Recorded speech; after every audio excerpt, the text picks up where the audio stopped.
നമ്മുടെ ട്രിവാൻഡ്രം സൂവിൽ വളരെ വിശാലമായിട്ടുള്ളൊരു ലേക്ക്, ഒരു തടാകം ഇവർ സൃഷ്ടിച്ചിട്ടുണ്ട് കേട്ടോ. വളരെ ഭംഗിയുള്ള ധാരാളം പക്ഷികൾക്കും മൃഗങ്ങൾക്കൊക്കെ വരാൻ പാകത്തിൽ തയ്യാറാക്കിയിട്ടുള്ള ഒരു ലേക്കാണ്. തീർച്ചയായിട്ടും ഈ ഒരു ലേക്കിൻ്റെ പ്രത്യേകത എന്ന് പറഞ്ഞു കഴിഞ്ഞാൽ ദേശാടന പക്ഷികൾ ഇവിടെ എത്തുകയും അവർ കുറേ സമയം ഇവിടെ ചിലവഴിക്കുകയും കുറേ നാളുകൾ ഇവിടെ നിൽക്കുകയൊക്കെ ചെയ്യാറുണ്ട്. അങ്ങനെ പല ദേശാടന പക്ഷികൾ കാലാവസ്ഥ മാറുന്നതിനനുസരിച്ച് നമ്മുടെ ഈ ട്രിവാൻഡ്രം മ്യൂസിയത്തിൽ ഈ ലേക്കിൻ്റെ അരികത്തുള്ള മരച്ചില്ലകളിലും കാടുകളിലും ഒക്കെ വന്ന് താമസിക്കാറുണ്ടെന്നാണ് അവർ പറയുന്നത്. കണ്ടാൽ തന്നെ അറിയാം, വളരെ ഭംഗിയുള്ള ഒരുവിധം നമുക്ക് കാടിൻ്റെ എല്ലാ ആംബിയൻസും കോർത്തിണക്കിക്കൊണ്ടിട്ടാണ് ഇവർ ഈ ഒരു ലേക്ക് സൃഷ്ടിച്ചിരിക്കുന്നത്. കാരണം കാടിൻ്റെ തനിമ ചോരാതെ തന്നെയാണ് ഇവരൊരു ഈ ലേക്ക് ക്രിയേറ്റ് ചെയ്തിരിക്കുന്നത്. അതുകൊണ്ട് തന്നെയാണ് ദേശാടന പക്ഷികൾ ഇവിടെ എത്തുകയും ഇതിൻ്റെ ആവാസ വ്യവസ്ഥയ്ക്ക് അനുസരിച്ച് ഇവിടെ കൂടുകൂട്ടി താമസിക്കുകയൊക്കെ ചെയ്യുന്നത്. വളരെ അവർക്ക് അനുയോജ്യമായിട്ടുള്ളൊരു ക്ലൈമറ്റ് കൂടി ഇവിടെ സെറ്റ് ചെയ്തിട്ടുണ്ട്. അല്ലെങ്കിൽ ആ ഒരു ചേഞ്ചിലേക്ക് ഓട്ടോമാറ്റിക്കലി ആ ഒരു തടാകത്തിൻ്റെ ഭാഗത്തുള്ള മരച്ചില്ലകളും ഒക്കെ ഉള്ളത് കൊണ്ട് തന്നെ ക്ലൈമറ്റിൻ്റെ ചേഞ്ചിനനുസരിച്ച് അവ പക്ഷികൾക്ക് ആവാസയോഗ്യമായിട്ട് മാറുകയാണ് ചെയ്യുന്നത്. തീർച്ചയായിട്ടും ഇന്നും നമ്മൾ വളരെ വ്യത്യസ്തമായിട്ടുള്ള രണ്ട് പക്ഷികളെ കുറിച്ചിട്ടാണ് പറയാൻ പോകുന്നത്. പെയിൻറ്റഡ് സ്റ്റോർക്ക്, അതായത് വളരെ ഭംഗിയുള്ള നിറമുള്ള അല്ലെങ്കിൽ ചായം ചാലിച്ചതുപോലുള്ള സ്റ്റോർക്കാണ് പെയിൻറ്റഡ് സ്റ്റോർക്ക് എന്ന് പറയുന്നത്. പെയിൻറ്റഡ് സ്റ്റോർക്കിനെ കുറിച്ച് നമുക്ക് മനസ്സിലാക്കാം. അതുപോലെ തന്നെ സ്പൂൺ ബില്ലെന്ന് പറഞ്ഞൊരു ബേർഡുണ്ട്. അതിൻ്റെ പ്രത്യേകത എന്ന് പറഞ്ഞു കഴിഞ്ഞാൽ അതിൻ്റെ ചുണ്ടുകൾ ചട്ടുകം പോലെയാണ് ഇരിക്കുന്നത്. അതിൻ്റെ ചുണ്ടുകൾക്കാണ് ഏറ്റവും വലിയൊരു പ്രത്യേകതയുള്ളത്. അങ്ങനെ രണ്ട് പക്ഷികളെക്കുറിച്ചാണ് നമ്മൾ ഇന്ന് പഠിക്കാൻ പോകുന്നത്. പെയിൻറ്റഡ് സ്റ്റോർക്കും സ്പൂൺ ബിൽ എന്ന് പറഞ്ഞിട്ടുള്ള രണ്ട് പക്ഷികൾ. തീർച്ചയായും ഇവയെ വാട്ടർ ബേർഡ്സിൻ്റെ കാറ്റഗറിയിലാണ് ഉൾപ്പെടുത്തിയിരിക്കുന്നതെങ്കിൽ കൂടിയും ദേശാടന പക്ഷികളായിട്ടാണ് ഇവയെ അറിയപ്പെടുന്നത്. അപ്പോൾ അത്തരത്തിൽ വളരെ വ്യത്യസ്തമായിട്ടുള്ള ജീവിതശൈലിയും അവയുടെ ഭക്ഷണക്രമവും കുഞ്ഞുങ്ങളെ വളർത്തുന്ന രീതിയൊക്കെ വളരെ വ്യത്യസ്തമായിട്ടുള്ള പക്ഷികളാണ് ദേശാടന പക്ഷികൾ. പലപ്പോഴും ദേശാടന പക്ഷികളെന്ന് കേൾക്കുമ്പോൾ നമുക്ക് തോന്നും അവ കൂട് വയ്ക്കില്ല, അല്ലെങ്കിൽ അവ മുട്ടയിടില്ല, കുഞ്ഞുങ്ങളെ നോക്കാറില്ല എന്നൊക്കെ നമുക്ക് തോന്നും. എന്നാൽ അങ്ങനെയൊന്നുമല്ല. ദേശാടന പക്ഷികളും അവയുടെ ആവാസ വ്യവസ്ഥയ്ക്ക് അനുസരിച്ച് കാലങ്ങൾ മാറുന്നതിനനുസരിച്ച് മാറി മാറി സഞ്ചരിക്കുകയും അവയ്ക്കും ഒരു ജീവിതക്രമമുണ്ട്. അവ കൂട് വയ്ക്കുകയും കുഞ്ഞുങ്ങളെ പരിപാലിക്കുകയും ഒക്കെ ചെയ്യുന്ന കാറ്റഗറിയിൽ പെടുന്ന പക്ഷികൾ തന്നെയാണ്. എന്നാൽ അവ എല്ലാ കാലാവസ്ഥയ്ക്കും അനുയോജ്യമായ രീതിയിൽ താമസിക്കുന്നില്ല എന്ന് മാത്രമേ ഉള്ളൂ. ഏതായാലും നമുക്ക് ആ മനോഹരങ്ങളായ പക്ഷികളെക്കുറിച്ച് മനസ്സിലാക്കാം ഇന്നത്തെ സൂ ലൈഫിലൂടെ. ഏവർക്കും ഒരിക്കൽ കൂടി സ്വാഗതം ഇന്നത്തെ വണ്ടർഫുൾ എപ്പിസോഡ് സൂ ലൈഫ്.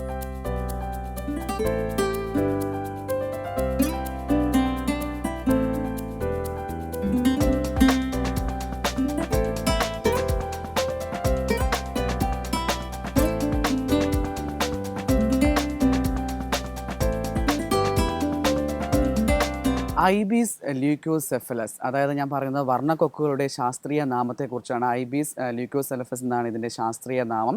പെയിൻറ്റഡ് സ്റ്റോർക്ക് എന്നാണ് ഇതിനെ ഇംഗ്ലീഷിൽ പറയുന്നത്. കാണാൻ വളരെ ഭംഗിയുള്ള പക്ഷികളുടെ വിഭാഗത്തിൽപ്പെടുന്ന ഒരിനം പക്ഷിയാണ് ഈ പെയിൻറ്റഡ് സ്റ്റോർക്ക് എന്ന് പറയുന്നത്. കേരളത്തിലെ ദേശാടന പക്ഷികളിലെ സുന്ദരന്മാർ എന്നാണ് ഇത്തരത്തിലുള്ള ദേശാടന പക്ഷികളെ വിളിക്കുന്നത്. കാരണം അവയുടെ ആ ഒരു കളർ ബ്ലെൻഡിങ്ങും അവയെ കാണാനുള്ള ഒരു ഭംഗിയും കൊണ്ടാണ് ഇവരെ അത്തരത്തിൽ വിളിക്കുന്നത്. പെയിൻറ്റഡ് സ്റ്റോർക്ക് നമുക്ക് കണ്ടാൽ തന്നെ അറിയാം, അതിൻ്റെ തൂവലുകളൊക്കെ പെയിൻറ്റ് ചെയ്തതുപോലെയാണ് നമുക്ക് ഫീൽ ചെയ്യുക. ഇതിൻ്റെ വാലിൻ്റെ അറ്റത്തുള്ള പിങ്ക് നിറമാണ് ഇതിന് ഈ ഒരു പേര് നേടിക്കൊടുത്തത് കേട്ടോ. പെയിൻറ്റഡ് സ്റ്റോർക്ക് എന്നോ അല്ലെങ്കിൽ വർണ്ണക്കൊക്ക് എന്നുള്ളൊരു പേര് നേടിക്കൊടുത്തത് അതിൻ്റെ വാലിൻ്റെ അറ്റത്തുള്ള പിങ്ക് നിറമാണ്. ഇതിനെ പൂതക്കൊക്കെന്നും നാട്ടിൻപുറത്തൊക്കെ വിളിക്കാറുണ്ട്. ഈ പെയിൻറ്റഡ് സ്റ്റോർക്കിനെ നാട്ടിൻപുറത്ത് വിളിക്കുന്ന പേരാണ് പൂതക്കൊക്കെന്ന്. അതിൻ്റെ മുഖം ശ്രദ്ധിച്ചാൽ അറിയാം, മഞ്ഞ നിറമാണ് ഇതിൻ്റെ മുഖത്ത്.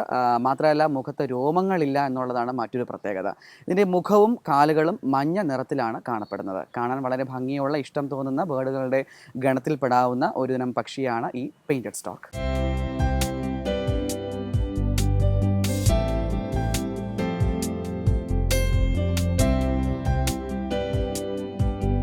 ഈ പെയിൻറ്റഡ് സ്റ്റോർക്ക് അഥവാ വർണ്ണക്കൊക്കിൻ്റെ ചുണ്ടുകളെന്ന് പറയുന്നത് മഞ്ഞ നിറമുള്ളതും താഴോട്ട് വളഞ്ഞതുമാണ്. അതിൻ്റെ കൊക്കുകൾ ശ്രദ്ധിച്ചാൽ തന്നെ നമുക്കറിയാം, വളരെ പ്രത്യേകതയുള്ള ചുണ്ടുകളാണ് ഇവയ്ക്കുള്ളത്.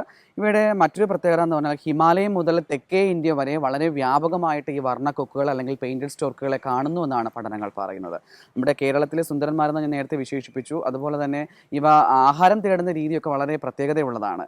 12 മുതൽ 25 സെൻറ്റിമീറ്റർ വരെ വിസ്തീർണമുള്ള തടാകങ്ങളാണ് ഇവയ്ക്ക് കൂടുതൽ ഇഷ്ടം. കാരണം അവയ്ക്ക് മീൻ പിടിക്കാനും മറ്റു ഇരയെ തേടാനുമുള്ള സൗകര്യം അനുസരിച്ച് 12 മുതൽ 25 സെൻറ്റിമീറ്റർ വരെ വിസ്തീർണമുള്ള തടാകങ്ങളാണ് ഇവ ഇര പിടിക്കാനായിട്ട് തിരഞ്ഞെടുക്കുക. ഇര പിടിക്കുന്നതിൻ്റെ ഒരു പ്രത്യേക സ്റ്റൈലുണ്ട്. ഇവയുടെ നീളമുള്ള കാലുകൾ അവ ആ ചെളിയിലേക്ക് താഴ്ത്തി ഇറക്കിയതിന് ശേഷം പാതി വിടർത്തിയ കൊക്കുകൾ ചെളിയിലേക്ക് ഉഴുന്നിറക്കും. അതിനുശേഷം ഈ ചെളിയുടെ ഇടയിലും വെള്ളത്തിനടിയിലൊക്കെ ഒളിച്ചിരിക്കുന്ന കുഞ്ഞു കുഞ്ഞു മീനുകളെയൊക്കെയാണ് ഇവ തേടി പിടിച്ച് ആഹാരമാക്കുന്നത്. പിന്നെ മറ്റെന്തൊക്കെ ഭക്ഷണമാണ് ഇവ കഴിക്കുന്നതെന്ന് ചോദിച്ചു കഴിഞ്ഞാൽ മണ്ണിനടിയിൽ തന്നെയുള്ള ചെറിയ കുഞ്ഞിരകളും പുഴുക്കൾ, അതുപോലെ തന്നെ വാൽമാക്രികൾ, അതിനേക്കാളും കുറച്ചുകൂടി വലിയ തവളകൾ, അതുപോലെ പുഴുക്കളും ഒക്കെയാണ് ഇവയുടെ ഇഷ്ട ഭക്ഷണമായിട്ട് എടുത്തു പറയേണ്ടത്.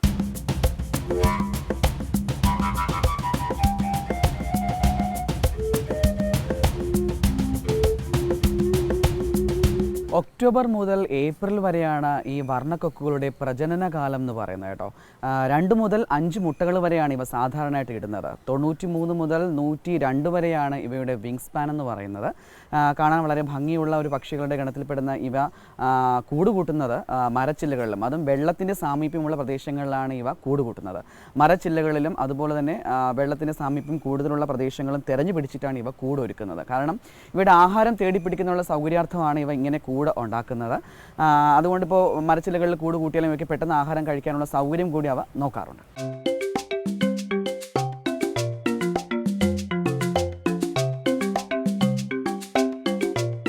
2 to 3.5 കിലോഗ്രാമാണ് ഇതിൻ്റെ വെയിറ്റ് എന്ന് പറയുന്നത്. കൂടുതലും ജനവാസമുള്ളതും ജലാംശത്തിൻ്റെ അളവ് കൂടുതലുള്ളതുമായിട്ടുള്ള സ്ഥലങ്ങളിലാണ് ഇവ കൂട് വയ്ക്കുന്നത്. ഇവയുടെ ജീവിതക്രമം എന്ന് പറയുന്നത് വളരെ പ്രത്യേകത നിറഞ്ഞതാണ്. കുറേ കാലം ഒരിടത്ത് താമസിക്കുകയും വീണ്ടും മറ്റൊരു ദേശം അന്വേഷിച്ച് പോവുകയും ചെയ്യുന്ന ഒരു സ്വഭാവക്കാരാണ് ഈ പെയിൻറ്റഡ് സ്റ്റോർക്ക് എന്ന് പറയുന്നത്. ഇവ എത്ര കാലം ജീവിക്കുമെന്ന് ചോദിച്ചു കഴിഞ്ഞാൽ 25 മുതൽ 28 വർഷം വരെയാണ് ഇവയുടെ ലൈഫ് സ്പാൻ എന്ന് പറയുന്നത്. 25 മുതൽ 28 വർഷം വരെ ഇവ ജീവിക്കും എന്നാണ് പഠനങ്ങൾ പറയുന്നത്. നമ്മുടെ കേരളത്തിലെ കുമരകത്തെ ഇവയെ ധാരാളമായിട്ട് കണ്ടുവരുന്നതായിട്ട് പഠനങ്ങൾ പറയുന്നുണ്ട്. അവ അവിടെ കൂടുവയ്ക്കുകയും കൂടുതൽ പ്രജനനം നടത്തുന്നു എന്നാണ് പഠനങ്ങൾ വ്യക്തമാക്കുന്നത്. നമ്മുടെ കേരളത്തിൽ കുമരകത്ത് പോയി കഴിഞ്ഞു കഴിഞ്ഞാൽ ഇവയെ കൂടുതലായിട്ട് കാണാം. അതുകൊണ്ട് തീർച്ചയായിട്ടും ആ അവസരങ്ങൾ വിനിയോഗിക്കുക. നമ്മുടെ മൃഗശാലയിലെ പെയിൻറ്റഡ് സ്റ്റോർക്ക് അഥവാ വർണ്ണക്കൊക്ക് നല്ല ഭംഗിയുള്ള ഒരു പക്ഷിയാണ്. ഈ പക്ഷിയെ നമ്മൾ അടുത്തിടെയായിട്ട് ഡൽഹി മൃഗശാലയിൽ നിന്ന് അനിമൽ എക്സ്ചേഞ്ച് പ്രോഗ്രാം വഴി ആണ് നമുക്ക് കുറച്ച് അധികം വർണ്ണക്കൊക്കുകളെ ഇവിടെ കിട്ടിയത്. ഈ വർണ്ണക്കൊക്കുകളുടെ ഇപ്പോഴത്തെ ബ്രീഡിംഗ് സമയമാണ്. നിങ്ങൾ നോക്കിയാൽ അറിയാം, അതിനകത്ത് കൂടുകൾ വെച്ചിട്ട് മുട്ടയിടാനായിട്ട് ഉള്ള ഒരു ഒരുക്കത്തിലാണ്. അപ്പം സ്റ്റോർക്ക് ഫാമിലിയിൽ വരുന്ന മറ്റൊരു ഇനമാണ് പെയിൻറ്റഡ് സ്റ്റോർക്ക് അല്ലെങ്കിൽ വർണ്ണക്കൊക്ക്. പുള്ളിച്ചുണ്ടൻ, ഉറക്കൊക്കൻ, കൊതുമ്പന്നങ്ങൾ എന്നിവയുമായി ഒരേ മരച്ചില തന്നെ കൂടുണ്ടാക്കാൻ പങ്കിടുന്നവയാണ് വർണ്ണക്കൊക്കുകൾ. വംശനാശ ഭീഷണി നേരിടുന്ന ജീവികളുടെ റെഡ് ലിസ്റ്റിലാണ് ഇത്തരം പക്ഷികളെ ഉൾപ്പെടുത്തിയിരിക്കുന്നത്. International union for the conservation of nature and natural resources IUCN ആണ് ഇക്കാര്യം വ്യക്തമാക്കിയിരിക്കുന്നത്.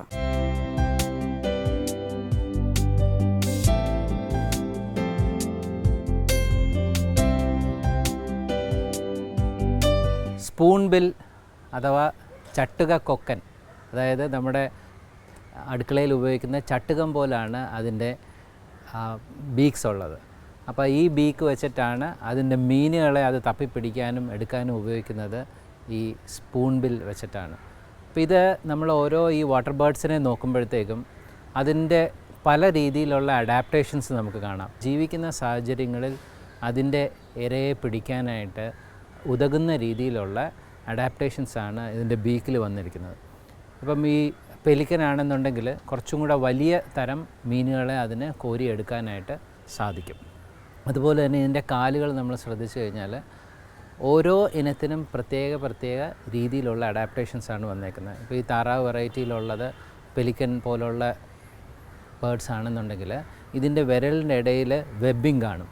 അപ്പോൾ ഈ വെബിങ് വെച്ചിട്ടാണ് ഇത് വെള്ളത്തിൽ നീന്തി പോയി മീൻ പിടിക്കുന്നത്. അപ്പോൾ അങ്ങനെയുള്ള പക്ഷികൾക്ക്, ഈ വെബ്സ് ഉള്ള പക്ഷികൾ അത് വെള്ളത്തിൽ നിന്ന് തന്നെ മീനിനെ എടുക്കാനായിട്ടുള്ള കഴിവ് അതിനുണ്ട്. എന്നാൽ ഈ ഹെറോണും സ്റ്റോർക്കും ഒക്കെ ആണെന്നുണ്ടെങ്കിൽ അതിൻ്റെ കാലിൻ്റെ ഇടയിൽ ആ വെബിങ് പ്രോമിനൻ്റ് അല്ല. അപ്പോൾ അത് ചതുപ്പ് നിലങ്ങളിലും അങ്ങനെയുള്ള സ്ഥലങ്ങളിൽ ജീവിക്കാനായിട്ട് പ്രാപ്തമാണ്. അതിൻ്റെ കാലുകൾക്ക് നീളം കൂടുതലായിരിക്കും. അതുപോലെ തന്നെ ഓരോ വെബ്സ് ഉള്ള പക്ഷികളുടെ തന്നെ അതിൻ്റെ പ്രവർത്തനം, മുന്നോട്ട് കാലം എടുക്കുമ്പോഴത്തേക്കും വെബ് ചുരുങ്ങി വരും, പുറകോട്ടടിക്കുമ്പോഴത്തേക്കും അത് വിടർന്ന് വരുന്നതുകൊണ്ട് അത് വെള്ളത്തിനെ ശരിക്കും ഒരു പങ്കായം പോലെ തുഴഞ്ഞ് പോകാനായിട്ട് സാധിക്കും. അതുപോലെ ഇതിൻ്റെ ഓരോ തരം പക്ഷികൾക്കും ഡിഫറെൻ്റായിട്ടുള്ള രീതിയിലുള്ള അഡാപ്റ്റേഷൻസാണ് അതിനെ വ്യത്യസ്ത കാലാവസ്ഥയിലും വ്യത്യസ്ത സ്ഥലങ്ങളിലും വ്യത്യസ്ത ആഹാരമുള്ള സ്ഥലങ്ങളിലും അതിന് ജീവിക്കാനായിട്ട് സാധിക്കുന്നത്.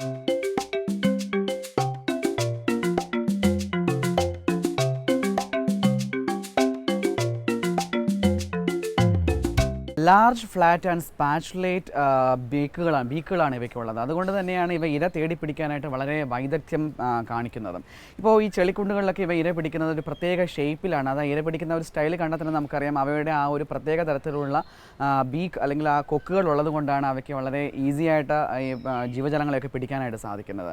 ഇപ്പോൾ അവരുടെ ഇഷ്ട ഭക്ഷണം എന്ന് പറയുന്നത് മീനുകൾ തന്നെയാണ്. മീൻ മാത്രമല്ല, ഇൻസെക്റ്റുകളും ജലത്തിലുണ്ടാകുന്ന അല്ലെങ്കിൽ ജലത്തിൻ്റെ സാമീപ്യമുള്ള സ്ഥലങ്ങളിൽ വളരുന്ന ജീവികളെയാണ് ഇവ കൂടുതലായിട്ടും ഭക്ഷണമാക്കുന്നത്. ഇപ്പോൾ കുഞ്ഞു കുഞ്ഞു മീനുകളാണെങ്കിലും തവളകൾ, അതുപോലെ തന്നെ ഉരകങ്ങൾ, ഇവയൊക്കെ ഇവ ഭക്ഷണമാക്കുമെന്നാണ് പഠനങ്ങൾ പറയുന്നത്.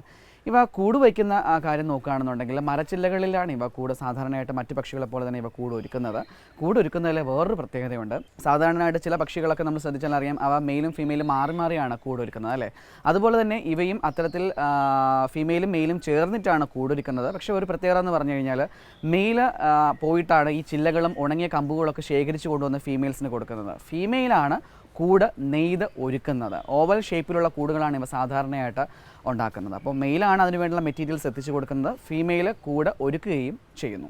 പിന്നെ ഇവയുടെ മുട്ടയിടുന്ന കാര്യത്തെക്കുറിച്ച് പറയുകയാണെന്നുണ്ടെങ്കിൽ 2 മുതൽ 3 മുട്ടകൾ വരെയാണ് ഇവ സാധാരണയായിട്ട് ഇടുന്നത്. വളരെ സ്മൂത്തും വൈറ്റ് ആയിട്ടുള്ള വെള്ള നിറത്തിലുള്ളതും സ്മൂത്ത് ആൻഡ് കാണാൻ വളരെ ഭംഗിയുള്ള മെഴുക് പോലെ ഇരിക്കുന്ന മുട്ടകളാണ് ഇവ സാധാരണയായിട്ട് ഇടുന്നത് എന്നുള്ളതാണ് മറ്റൊരു പ്രത്യേകത.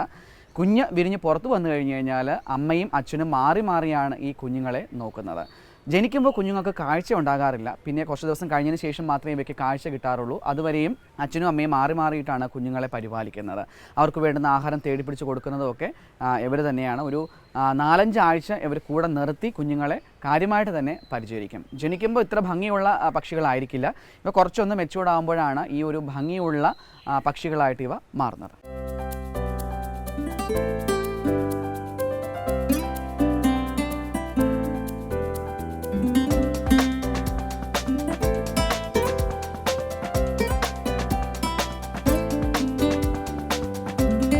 ഈ കുഞ്ഞു സ്പൂൺ ബില്ലിനെ കുറിച്ച് പറയുകയാണെന്നുണ്ടെങ്കിൽ അവ ജനിക്കുമ്പോൾ വളരെ ഷോർട്ടും അതുപോലെ തന്നെ ഇവിടെ വേറൊരു പ്രത്യേകത എന്ന് പറഞ്ഞാൽ വളരെ സ്ട്രെയിറ്റ് ആയിട്ടുള്ള ബോഡി ആയിരിക്കും. ഇപ്പോൾ കാണുന്ന പോലുള്ള വളരെ ഭംഗിയുള്ള ഒരു സ്പീഷ്യസ് ആയിരിക്കില്ല. അപ്പോൾ ജനിക്കുമ്പോൾ ഇത് വളരെ ഷോർട്ടും സ്ട്രെയിറ്റ് ആയിട്ടുള്ള ബോഡിയാണ് ഇവയ്ക്ക് കോമൺ ആയിട്ട് കണ്ടുവരുന്നത്.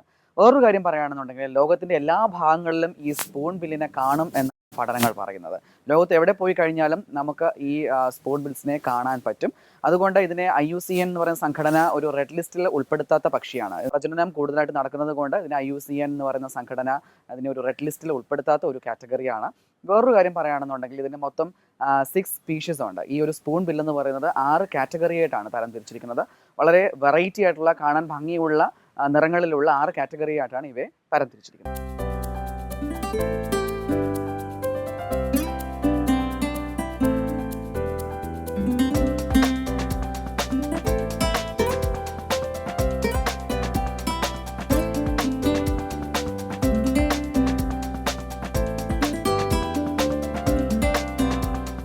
ഇവ ദേശാടന പക്ഷി ആയതുകൊണ്ട് തന്നെ ഇവ സോൾട്ടി വാട്ടറും ഫ്രഷ് വാട്ടറും കോമൺ ആയിട്ട് ഉപയോഗിക്കാറുണ്ട്. കാരണം എന്ന് വെച്ച് കഴിഞ്ഞാൽ ഇവയ്ക്ക് 2 സ്ഥലങ്ങളിലും പോയി ഇര തേടാൻ ഭയങ്കര ഇഷ്ടമാണ് കേട്ടോ. അപ്പോൾ സോൾട്ടി വാട്ടർ ആണെന്നുണ്ടെങ്കിലും ഫ്രഷ് വാട്ടർ ആണെങ്കിലും അവിടെയൊക്കെ പോയി ഇര തേടി പിടിക്കാൻ ഇവയ്ക്ക് ഒരു പ്രത്യേക വൈദഗ്ധ്യം തന്നെ ഉണ്ടെന്നാണ് പഠനങ്ങൾ പറയുന്നത്.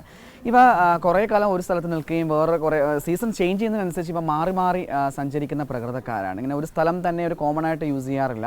കാലാവസ്ഥ ചേഞ്ച് ചെയ്യുന്നതിനനുസരിച്ച് ഓരോ സ്ഥലങ്ങൾ തേടി പോകുന്ന പ്രകൃതക്കാരാണ് ഈ സ്പൂൺ ബിൽസ് എന്ന് പറയുന്നത്. പിന്നെ 3 പ്രധാനപ്പെട്ട കാറ്റഗറികളെ കുറിച്ച് ഞാൻ നേരത്തെ പറഞ്ഞു.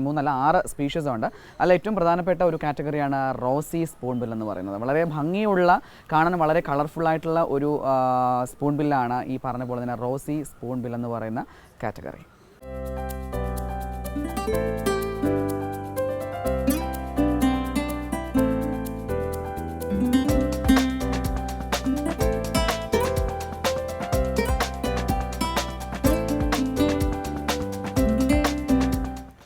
നമ്മൾ സ്പൂൺ ബില്ലിൻ്റെ കാര്യം പറഞ്ഞപ്പോൾ 6 കാറ്റഗറിയാണ് പറഞ്ഞത്, 6 സ്പീഷീസ് ഉണ്ടെന്ന് പറഞ്ഞു. അതിൽ ഏറ്റവും പ്രധാനപ്പെട്ട ഒരെണ്ണമാണ് റോസിയേറ്റ് സ്പൂൺ ബിൽ എന്ന് പറയുന്നത്. കാണാൻ വളരെ ഭംഗിയുള്ളൊരു ബേർഡാണ് റോസിയേറ്റ് സ്പൂൺ ബിൽ എന്ന് പറയുന്നത്. ആ ഒരു പേര് കേൾക്കുമ്പോൾ തന്നെ അറിയാം റോസ് എൻ്റെ സാമീപ്യമുണ്ട്. അതായത് അതിൻ്റെ ചിറകുകൾ നോക്കിക്കഴിഞ്ഞാൽ വളരെ ഭംഗിയുള്ള റോസ് നിറമാണ്. അതിൻ്റെ ചിറകിൻ്റെ മധ്യഭാഗത്ത് കടും നിറത്തിലുള്ള ചുവപ്പ് നിറവും കാണുന്നുണ്ട്. വളരെ ഭംഗിയുള്ള കളർഫുള്ളായിട്ടുള്ള ഒരു ബേർഡാണ് റോസിയേറ്റ് സ്പൂൺ ബിൽ എന്ന് പറയുന്നത്. സൗത്ത് അമേരിക്കയിലാണ് ഇതിനെ കോമൺ ആയിട്ട് കാണുന്നത് എന്നും പഠനങ്ങൾ പറയുന്നുണ്ട്. സൗത്ത് അമേരിക്കയിൽ മാത്രമല്ല ഗൾഫ് നാടുകളിലും കോസ്റ്റൽ റീജിയൻസിലൊക്കെ ഇവയുടെ സാമീപ്യം വളരെ കൂടുതലായിട്ട് കാണുന്നു എന്ന് പറയപ്പെടുന്നുണ്ട്. അതാണ് ഈ ഒരു റോസേറ്റ് സ്പൂൺ ബില്ലിനെ മറ്റുള്ള പക്ഷികളിൽ നിന്നും വ്യത്യസ്തരാക്കി നിർത്തുന്നത്. ഈ റോസേറ്റ് സ്പൂൺ ബില്ലും ദേശാടന പക്ഷികളാണ്. സ്പൂൺ ബില്ലിനെ പോലെ തന്നെ ദേശാടന പക്ഷികളാണ്. അവയുടെ ജീവിതക്രമമൊക്കെ നോക്കിക്കഴിഞ്ഞാൽ അതേപോലെ തന്നെയാണ്. എന്നാൽ ചില വ്യത്യാസങ്ങളാണ് ഈ റോസേറ്റ് ബിൽസിനെ എടുത്തു പറയേണ്ടതായിട്ടുള്ളത്. റോസേറ്റ് സ്പൂൺ ബില്ലിൻ്റെ സയൻറ്റിഫിക് നെയിം എന്ന് പറയുന്നത് പ്ലാറ്റ്ലിയ അജാജ എന്നാണ് ഇതിൻ്റെ സയൻറ്റിഫിക് നെയിം എന്ന് പറയുന്നത് കേട്ടോ. ഇതൊരു വാഡിംഗ് ബേർഡ് എന്നും പറയപ്പെടുന്നുണ്ട്. ഐബിസ് ആൻഡ് സ്പൂൺ ബിൽ ഫാമിലിയിൽ പെടുന്ന ഒരു കാറ്റഗറിയാണ് ഈ പറഞ്ഞ പോലെ റോസിയേറ്റ് സ്പൂൺ ബിൽ എന്ന് പറയുന്നത്. സൗത്ത് അമേരിക്കയിൽ മാത്രമല്ല ആൻഡ്യൂസിലും അതുപോലെ തന്നെ coastal regions, Caribbean, central America, Mexico, Gulf cost of the United States എന്നിവിടങ്ങളിലും ഇവയെ കോമൺ ആയിട്ട് കാണപ്പെടുന്നുണ്ട്. വളരെ പ്രത്യേകതയുള്ള ഒരു പക്ഷി തന്നെയാണ് ഈ റോസിയേറ്റ് സ്പൂൺ ബിൽ എന്ന് പറയുന്നത്. ഇതിൻ്റെ തൂവലുകളും ഒക്കെ കാണാൻ വളരെ ഭംഗിയുള്ള ഒരു പക്ഷിയാണ്. ഇതിൻ്റെ തൂവലുകൾ ഒക്കെ ശ്രദ്ധിച്ചു കഴിഞ്ഞാൽ അറിയാം, വളരെ റോസ് നിറമുള്ളതും അതിൻ്റെ തൂവലുകൾക്ക് മധ്യഭാഗത്ത് ഇളമല്ല കടുത്ത ചുവപ്പ് നിറമുള്ളതും ഒക്കെയാണ്. അതിൻ്റെ ചുണ്ടുകൾ സാധാരണ സ്പൂൺ ബിൽസിനെ പോലെ തന്നെയാണ്. അതിൻ്റെ ചുണ്ടുകൾ ചട്ടുകത്തിൻ്റെ ഷേപ്പാണ് ഇതിൻ്റെ ചുണ്ടുകൾക്കും ഉള്ളത്.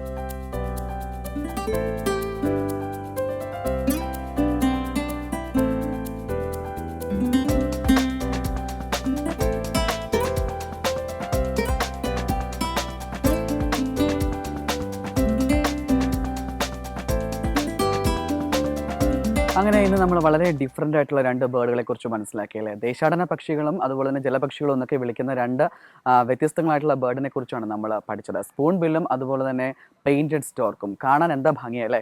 തീർച്ചയായിട്ടും അവയുടെ ആ ഒരു കളർ ബ്ലെൻഡിങ് ആണെങ്കിലും അവയുടെ ആ ഒരു ചിറകിൻ്റെ ഭംഗിയാണെങ്കിലും കൊക്കിൻ്റെ ഭംഗിയാണെങ്കിലും മാത്രമല്ല അവ ഇരപിടിക്കുന്ന ഒരു സ്റ്റൈല്, പറക്കുന്ന ഒരു സ്റ്റൈല്, കൂടുകൂട്ടുന്ന വേറൊരു സ്റ്റൈല്, ഇതൊക്കെ നമുക്ക് തീർച്ചയായിട്ടും അറിയാനായിട്ട് ആഗ്രഹമുള്ള കാര്യങ്ങൾ തന്നെയായിരുന്നു. അപ്പോൾ അവയുടെ ജീവിതക്രമങ്ങളെക്കുറിച്ചിട്ടും അവയുടെ ആ ഒരു സഞ്ചാരത്തെക്കുറിച്ചൊക്കെ നമുക്ക് മനസ്സിലാക്കാൻ ഇന്നത്തെ സൂ ലൈഫ് നിങ്ങളെ ഏവരെയും ഹെൽപ്പ് ചെയ്തെന്ന് ഞാൻ വിശ്വസിക്കുന്നു. തീർച്ചയായിട്ടും ഒരുപാട് പക്ഷികളും മൃഗങ്ങളും ഒക്കെ നമ്മുടെ ഈ ഒരു ട്രിവാൻഡ്രം സൂവിലുണ്ട്. ഓരോ എപ്പിസോഡിലും വെറൈറ്റി ആയിട്ടുള്ള കാര്യങ്ങൾ നിങ്ങളുടെ മുന്നിലേക്ക് എത്തിക്കാനാണ് സൂ ലൈഫ് ശ്രമിക്കുന്നത്. ഏതായാലും ഇന്നത്തെ ഒരു എപ്പിസോഡ് നിങ്ങൾക്ക് ഏവർക്കും ഹൃദ്യമായി എന്ന് തന്നെയാണ് എൻ്റെ വിശ്വാസം. ഇനിയും ഉള്ള എപ്പിസോഡുകളിൽ വളരെ ഇൻട്രസ്റ്റിംഗ് ആയിട്ടുള്ള ബേർഡ്സും അനിമൽസും ഒക്കെ നിങ്ങളെ തേടിയെത്തും. മറക്കാതെ മിസ് ചെയ്യാതെ സൂ ലൈഫ് തുടർന്നും കാണുക. ഏതായാലും ഏവർക്കും ഒരു നല്ല ദിനം ആശംസിച്ചുകൊണ്ട് വീണ്ടും കാണാം മറ്റൊരു സൂ ലൈഫിലൂടെ. അതുവരേക്കും ഗുഡ് ബൈ.